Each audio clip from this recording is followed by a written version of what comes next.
ಮೇರು ನಟ ಡಾಕ್ಟರ್ ರಾಜ್ಕುಮಾರ್ ಅವರು ಈ ರಾಜ್ಯಕ್ಕೆ ಕೊಟ್ಟಂತ ಕೊಡುಗೆ ಅವರು ಮತ್ತು ಅವರ ಕುಟುಂಬದವರು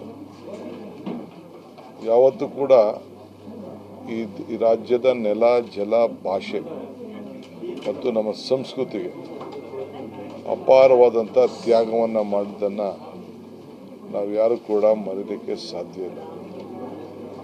ಇವತ್ತು ನಾನು ರಿಜ್ವಾನ್ ಅವರು, ಹ್ಯಾರಿಸ್ ಅವರು ಮತ್ತು ನಮ್ಮ ಸಾಧು ಕೋಕಿಲ ಸರ್ಕಾರದ ಪರವಾಗಿ ಬಂದು ಇವತ್ತು ಅವರಿಗೆ ತುಂಬ ಹೃದಯದ ಶುಭವನ್ನು ಕೋರಿ ಇಡೀ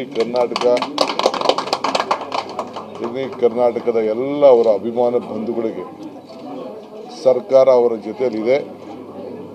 ಯಾವಾಗಲೂ ಕೂಡ ಅವರ ಕಷ್ಟ ಕಾಲದಲ್ಲಿದ್ದ ಕೂಡ ಸರ್ಕಾರ ಎಲ್ಲ ಕೆಲಸ ಕಾರ್ಯಗಳನ್ನು ಬಿಟ್ಟು ಹಿಂದೆ ಎಸ್.ಎಂ. ಕೃಷ್ಣರವರ ಸರ್ಕಾರದಲ್ಲಿ ಅವ್ರನ್ನ ಕಾಡಿನಿಂದ ವಾಪಸ್ ತರಲಿಕ್ಕೆ ಪಟ್ಟಂಥ ಪ್ರಯತ್ನ ಸಾಕ್ಷಿ ಆಗಿ ಉಳ್ಕೊಂಡಿದೆ, ಒಂದು ಇತಿಹಾಸ ಪುಟಕ್ಕೆ ಸೇರಿದೆ.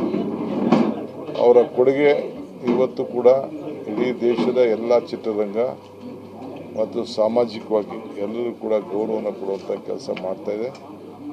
ಸೊ ನಾನು ಸರ್ಕಾರದ ಪರವಾಗಿ ಬಂದು ಇವತ್ತು ಬೆಳಗ್ಗೆ ನಾವು ಸುಮಾರು 40,000 ಜನ ಯುವಕರು ಏನು ಒಂದು 10K cross country race 1000 kilometre 100 kilometre